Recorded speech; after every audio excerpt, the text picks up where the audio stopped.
Hey crafty cuties, hope you guys are doing lovely. I'm going to try to get through this intro pretty fast. Today we are going to do some collaging. I'm going to go over some tips that I like to follow, kind of some rules that help me collage really fast. We are just talking about like embellishments and smaller pieces. I will do a video on collaging backgrounds in the future. I also wanted to give a quick shout out to TheModernCrib on Etsy. She is a newer shop. I got these journaling cards from her. I actually told her I was looking for something like this and she whipped these out for me in no time. So I really wanted to give her a shout out. But she has other types of really pretty journaling cards. I know a lot of you would be into this style right here. She has other styles. She had some for St. Patty's Day. She has things for nurseries and baby books and different, she has birthday party packs, and she is also a photographer, so she has prints and things that you can purchase, like physical prints, or she has printables and things that you can use in your house and as decor and whatnot. She also has a group she's trying to start out, guys, and I would love for you just to go check her out and send her some love and support. I'm going to have her information linked below. Let's get into the project. So today I said we are going to make some type of collaging, and I'm creating mine into little pockets. I wanted to use these in my baby books. So a few rules that I like to follow. The first one, I like to add some type of color, and that might be with paint or an ink. I'm usually using something like an ink like this. It's just an easy thing to add to your main piece, which I call your canvas. The second thing is add some type of paper scrap. You can grab all types of paper scraps in your collection or whatever. I have like collaging paper, I have lined paper, graph paper, and design paper. The third thing I like to add is some type of texture. It can be fabric or lace or different threads. The fourth thing is some type of interest. It could be your main focal point. Maybe you just wanted to focus on the image that's on your journaling card. But I like to add something like a die cut or a sticker or maybe like a doily.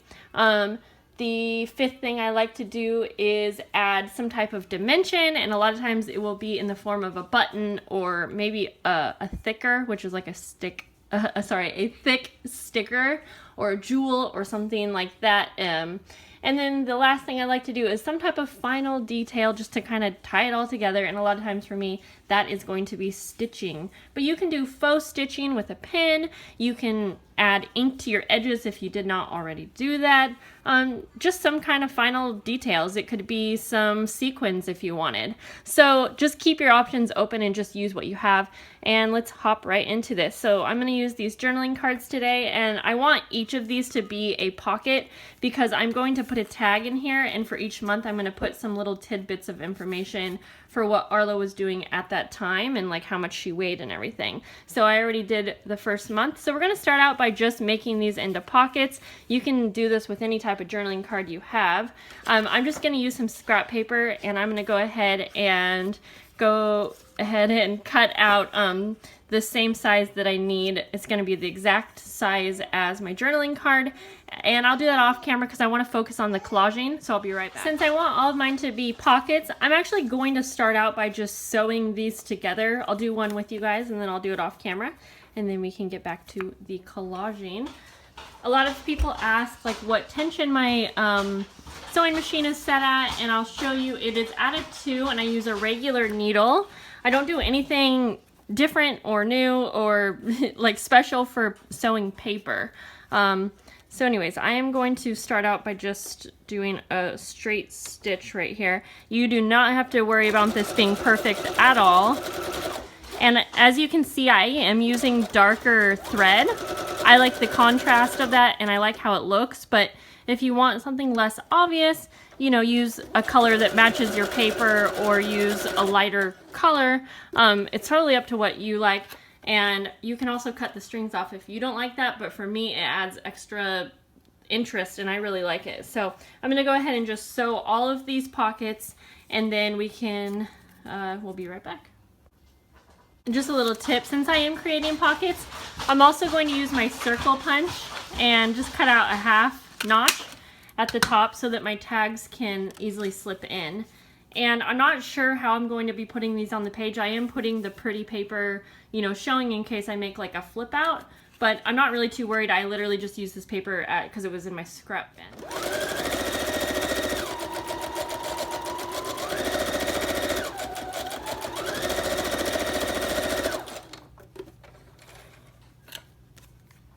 One more quick thing to mention, if you don't have a sewing machine or you don't want to use one but you want to create pockets, just use glue or double-sided tape, and you're just going to go ahead and glue or tape around the 3 sides, and then you'll have your little pocket on top. Let's get into our collaging. So I want all of these to kind of flow with one another, so I'm just going to use like the same ink. I'm going to use a lot of the same things that go together because these are going to all be in, you know, my one junk journal, and I want them all to go together. But on a normal project, I would want them to all be completely different and unique. So I would have a variety of different ink colors and, you know, different types of die cuts and different types of papers and whatnot. They're still all going to look a lot different, but I just kind of go with what I want out of the final product. And I know that I'm going to be adding a lot down here, so I just really didn't care if the stitching was messy on these. Sorry guys, it's loud in the background. I know that Arlo is jumping, and it's the only way I can film today. I know I don't have to apologize either. I just do. Okay, so I'm gonna finish inking up the edges on all of these. I kind of like to do assembly line type work. If you would rather do, you know, a complete pocket and then move on to the next, do that. Just do what works for you.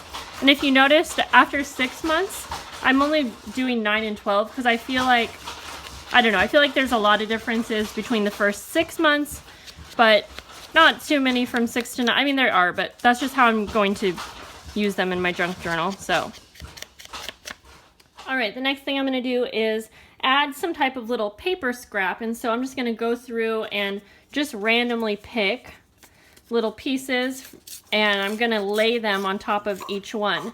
I like to add like a strip for my collaging on these. I could do it down here, I could do it up here. I just like the way that that looks. So anyways, I'm going to use this paper for a couple of them. I just like how it's a little bit different. I like this paper, and I like to rip it too. That kind of also adds to it. So for this one, I might add this up on, might do a more on the side. I'll do this over here. It's a really fun way to use up your papers. This collaging paper is pretty fun. We'll use some of that. That really gives a nice texture because it's kind of like vellum. And then we will use some of this paper right here. And we'll do this one down here. I know you can't see that. So now that we have the paper, we're going to do some type of texture or fabric. And honestly, I really like using lace, so I'm probably going to stick to that for most of these. And I'm just going to cut a little strip. And you don't have to put these on your embellishments in the order that I listed. You can play around with that part of it. It's just kind of a guide to help you pick different things for your collaging. So I hope that makes sense. Let's see, we'll use some of this pretty fabric for this one. I like the yellow here. I like how that's pretty different. I'll play around with the placement a little bit more. You could use cheesecloth here too. That's a really fun thing to add in. And don't be shy to use more than one thing from each category if that's calling your name.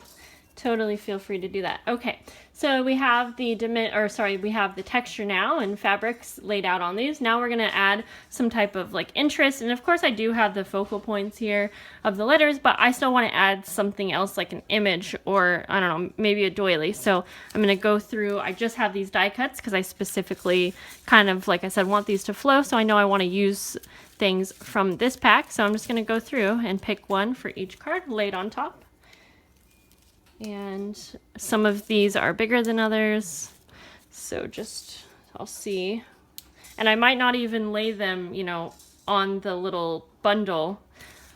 I'm just gonna see what I like and see what is going to look best to my eye.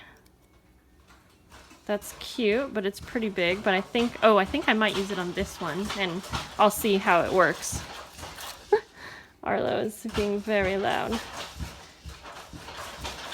She's having fun playing though. For my 9-month, I want to use this sticker actually, but I also want to put a little word on it that says, I think I'll use the one that says cute. So you can see I'm kind of changing it up, but I feel like they all really still go together. So I'm going to go like that. And I'll incorporate that somehow. And we have our last one. And I think I'm going to add, I was looking for another little bird in my stash here. I like the birds for some reason, but I wanted something smaller. So it might be this butterfly. And then for dimension, I'm actually going to use buttons for all of these. So I'm just randomly going to toss a button on each one. I do like to be kind of random about it. So like that. And we use maybe a gold one for this, which you can't see. There you go. And I'm going to use a bigger button for 12 months, but I think I'm going to do a darker one.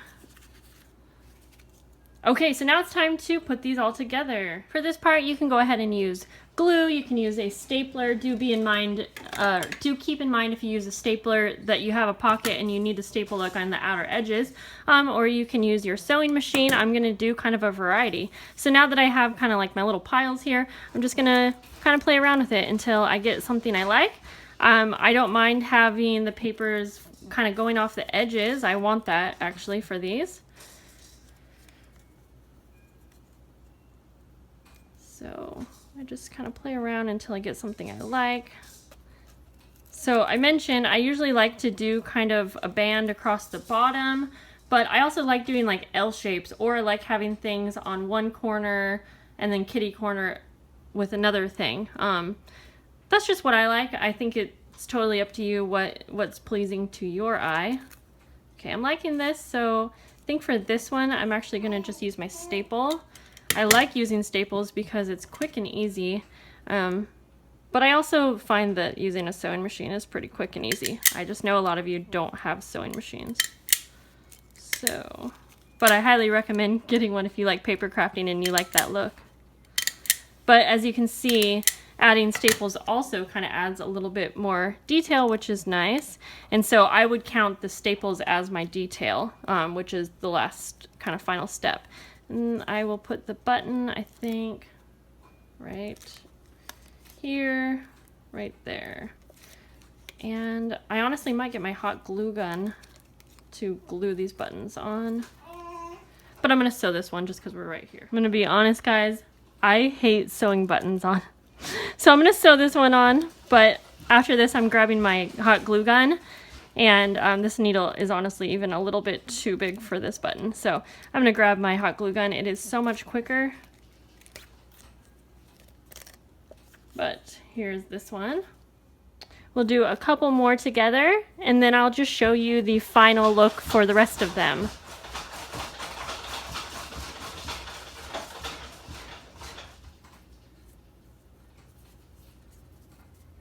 So I think I'm going to go ahead and sew this strip on first. And I'm going to use a cross stitch.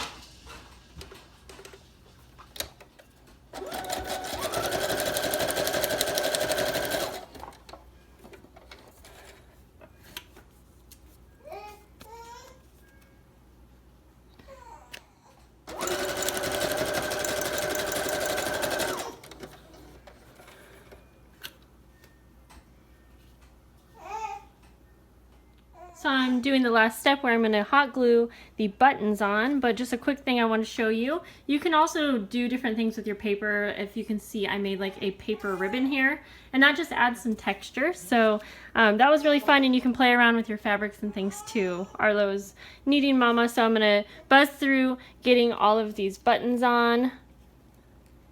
And then I will add the tags and show you the final look. So for the tags, I went ahead and actually just used my paper punch here. And again, I used paper scraps for the tags.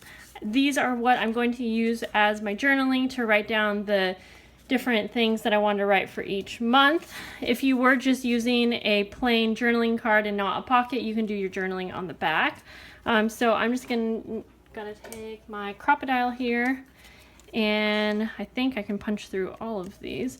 And then I'm going to use some pretty fibers for the tag toppers, like this one right here, and that's going to give me even more pizzazz with these final pockets. So I'm just gonna go through and add those to the tops, and we will be all done. I'm gonna go ahead and flip through the final collaged pockets. I had a lot of fun creating these, and I hope you will give them a try for your junk journals. It's nice to create things in advance and just have them for your journals. And again, a big thanks to Jennifer from TheModernCrib for creating these journal cards for me, but also I hope you guys will take some time just to go check out her shop, favorite it, and join her group if you're interested in things like printables and decor for your house and for your baby's rooms. She has a wide variety of things, and she has been talking to me about all of the different ideas, and I really think that you guys will enjoy her shop. So yeah, I think that's all for this video. Let me know if you guys have any questions down below, and I will see you in the next video, and maybe one of the next videos I will actually be using these in my baby junk journal. I'll see you guys later. Bye.